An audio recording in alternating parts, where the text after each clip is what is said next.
Inside FCI Fort Dix, two parallel storylines surrounding Sean Diddy Combs recently emerged, creating a legal contradiction that observers are struggling to reconcile. On one hand, news outlets citing facility sources reported that Combs was placed into administrative segregation following a physical altercation in his housing block.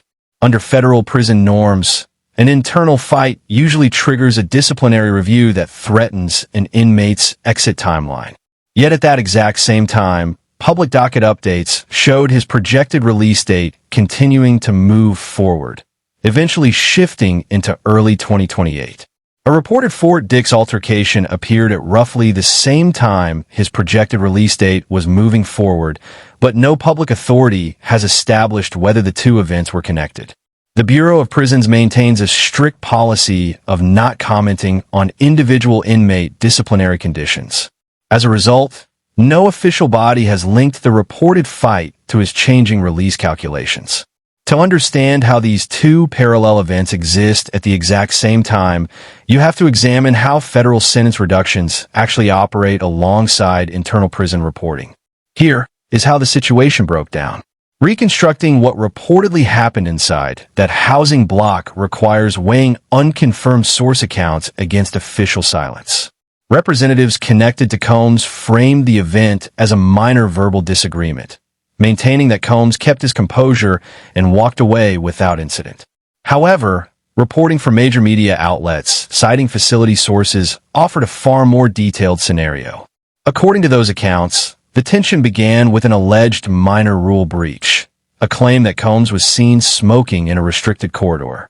That alleged infraction reportedly prompted guards to conduct an unannounced sweep, where officers discovered and confiscated an unauthorized mobile phone belonging to another inmate. Inside a federal housing unit, losing contraband creates immediate friction. Insider accounts claim the phone's owner confronted Combs over triggering the search, escalating from arguing into physical shoving. While Combs' representatives maintain no serious fight occurred, media reports indicate staff intervened and placed inmates into administrative segregation. This brings us right back to our central question. Did this reported fight happen alongside these credit updates? And is a pending BOP ruling waiting to reset that timeline? The key to understanding his shifting timeline comes down to how First Step Act credits accumulate independently of internal prison reviews.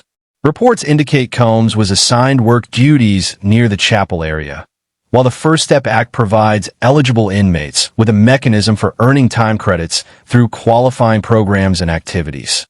These earned credits explain why his projected exit window steadily advanced toward 2028 on public dockets. However, earning credits is only half the equation. Federal hearing officers hold administrative authority to forfeit accumulated earned credits if an inmate is formally cited for a major disciplinary infraction. While his defense filings address the government's broader characterizations of his conduct and circumstances, prison administrators hold sole authority over internal credit evaluations.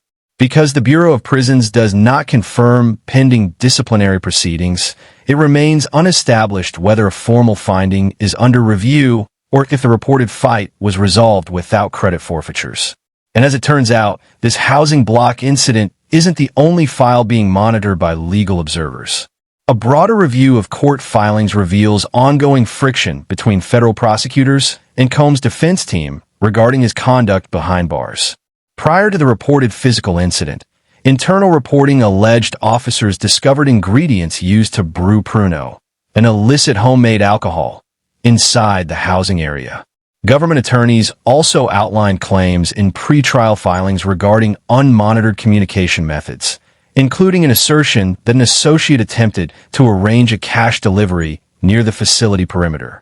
Combs' appellate attorneys have forcefully contested these claims in court, arguing that prosecutors are taking routine, harmless interactions out of context to build a prejudicial record against their client.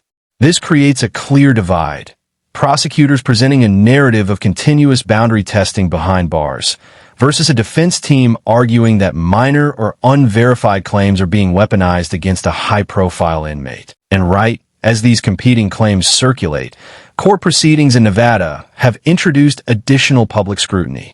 In Las Vegas, state prosecutors are moving toward trial proceedings in the murder case against Dwayne Keefe D. Davis regarding the 1996 shooting of Tupac Shakur. Unsealed court filings reveal an extensive witness list that includes prominent historical figures. Marion Suge Knight, who was inside the vehicle during the fatal shooting. Reggie Wright Jr., who managed security operations during that era. And Oscar Goodman, the veteran defense attorney who represented key figures during initial police inquiries. How does this connect to Combs' current situation?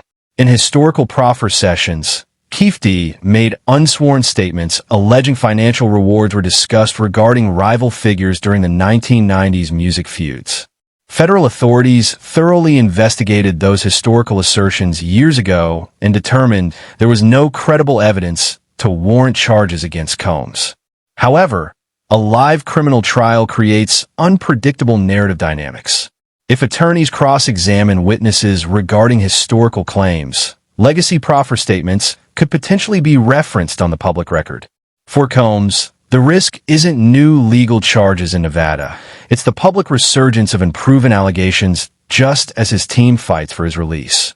While media reports indicate public relations advisors have discussed potential post-release recovery frameworks, those long-term plans depend entirely on what happens inside Fort Dix. The ultimate impact of the reported housing block incident comes down to administrative timing. If the Bureau of Prisons formally penalizes an inmate following a disciplinary hearing, administrators can strip accrued First Step Act credits and adjust internal custody levels.